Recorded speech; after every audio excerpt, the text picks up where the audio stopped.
به نام خداوند بخشنده مهربان. دوستانم، میدانم درد فراق سخت است. دور از وطن، دور از بستگان بسیار سخت است.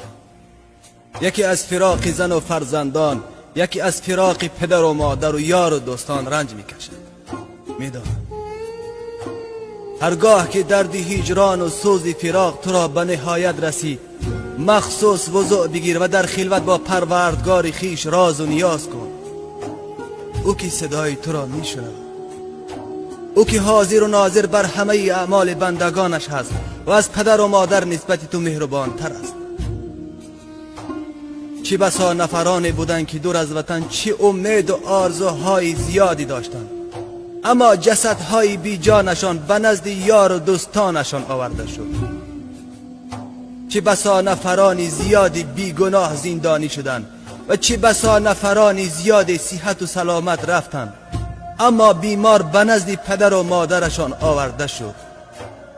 دوستانم، پناه از این همه ناخوشی ها به سوی خداوندی خیش کنیم. وای بر روز کسانی که روی نیاز به سوی دیگری دارند.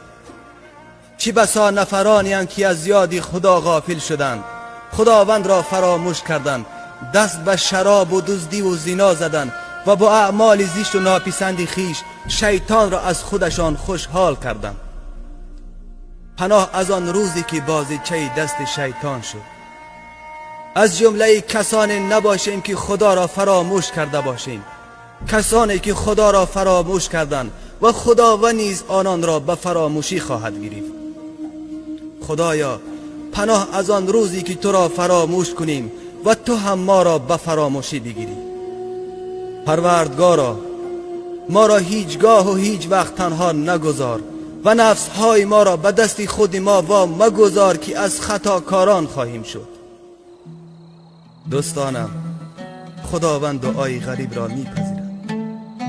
در حق دوستانی که بی گناه زندانی شدند دعای خیر را فراموش نکنید و در حق برادرانی که بیمار هستند و در حق ما نیز دعای خیر کنید. مواظب خودتان باشید، امانتهایتان را خیانت نکنید، پدر و مادر را نگران نکنید، صحت و سلامت برگردید.